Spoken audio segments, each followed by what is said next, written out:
Hi, my name is Miss Yvonne Wan. Welcome to my class. Today we are going to learn how to create special effects for comic book drawing. Here is a picture of what we are going to draw. We are going to learn how to create dynamic panels using a long and short ruler.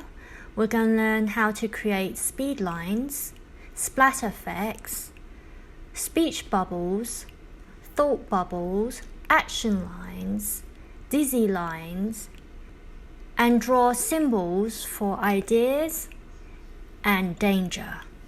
So the art supplies that you need today include pencil, paper, ruler, marker, colouring pencils and eraser. So first, I would like you to take your ruler and mark the paper 1 centimetre from the edge on the left and the right like this. Next, I would like you to connect the lines. You have now created a 1 centimetre border from the edge. I would like you to repeat this on all 4 edges of the paper like this. Next, I'd like you to raise the corners like this. And then we're going to split the page into 4 rows. And they're going to be slightly tilted like this. You can try 3 centimetres by 5 if you want, or any measurement you like.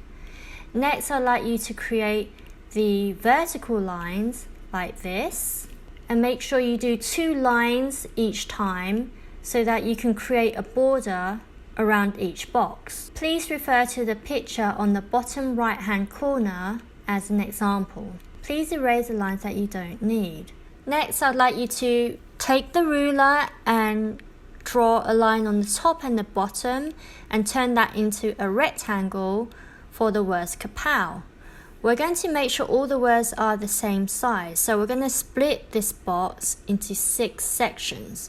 So I'd like you to take the ruler and write the words kapow like this. If you use the ruler, the letters will look really professional. Next, I'd like you to create a bumper on the back like this.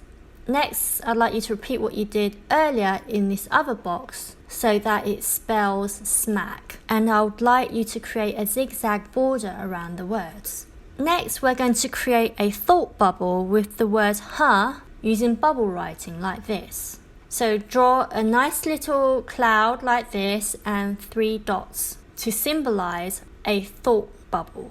Next, we're going to create a speech bubble using the words okay.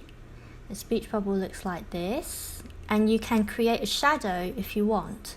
A speech bubble indicates the dialogue that the character wants to communicate. Next, we're going to draw a splatter mark like this. Next, we're going to create some action lines like this, as if you're running off into one direction. And then we're going to create some speed lines. So these speed lines indicate the character is running towards the reader. So you create 2 lines and then shade it in like this. Next, we're going to create a dizzy symbol by drawing 2 cylinders like this and some stars, some swirly lines and some action marks. Next, we're going to draw a skull and crossbones like this, indicating danger. And this is also the same symbol that pirates use too. And lastly, we're going to draw a light bulb, which is typically seen in cartoons and comics when someone comes up with a bright idea. Lastly, I'd like you to sign your name and write the year on the artwork. So here is the completed art piece. I'd like you to take a marker and go over all the outlines like this. Don't forget to apply thick and thin lines wherever you think it looks good. Please remember to use an eraser to erase the pencil lines after you have lined your art with marker. We are now going to learn about colouring. So I would like to introduce you to the use of colouring blenders when it comes to colouring your art. If you apply the blender to your colours, you will notice that the whites will start to vanish and the colours will become more smooth and solid. If you apply the blender on several colors, the colors will blend nicely, creating a gradation of colors and create new tones in the process.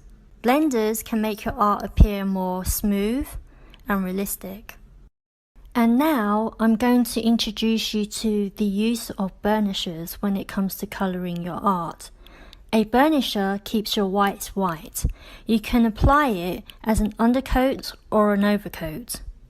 As an undercoat, you can use it to create brick lines, for example, and then colour in the bricks without needing to colour around it. If you want to create a shiny effect, you can choose to use the burnisher as an overcoat. So there are different effects you can achieve by the way you handle your pencil. So if you apply light pressure, the colours will come out lighter. If you apply medium pressure, it will appear a little bit darker. If you apply a lot of pressure, then it will be extremely dark and more solid. If you have trouble applying light pressure to your pencil, you can handle the pencil from the top. You will notice the colours will be a lot lighter as a result of the way you're holding the pencil. The directions of your strokes is important, so I highly recommend that you use one direction when you are shading. If you apply your strokes in different directions, you will notice that the colours will be inconsistent as a texture.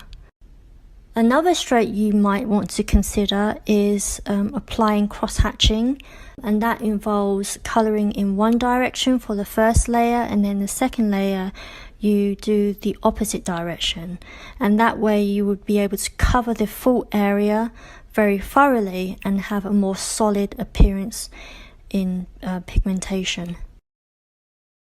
Another texture you might want to consider is circular motions. This provides a different texture and can be very useful depending on what texture you prefer. Another technique you might want to try is layering. You can choose two different colours and put them on top of each other, creating new colour tones.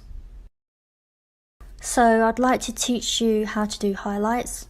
First of all, you need to have a light source so you can determine which part of the drawing should have a brighter side and which side should have a darker side.